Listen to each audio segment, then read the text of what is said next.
Tämä ensimmäinen kartio kuvaa sitä tulevaa jätevettä, joka meille tulee. Ja siellä näkee, että siellä jonkun verran kiintoainesta on. Tähän tulevaan jäteveteen, niin siihen menee meidän ensimmäinen kemikaali tuohon prosessiin.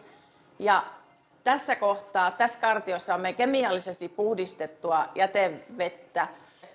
Tämä vesi jatkaa menemistä tänne ilmastusaltaalle. Ja ilmastusaltaalla tämä liete painuu pohjaan ja tämä kirkastunut vesi jatkaa prosessissa tertiaarille eli 4. puhdistusvaiheeseen. Ja sitten tämä viimeinen kartio on täältä meiltä lähtevää puhdistettua jätevettä. Tämä puhdistettu jätevesi lähtee sitten meiltä tuosta Kutostien ali Rakkolanjokea pitkin Haapajärveen.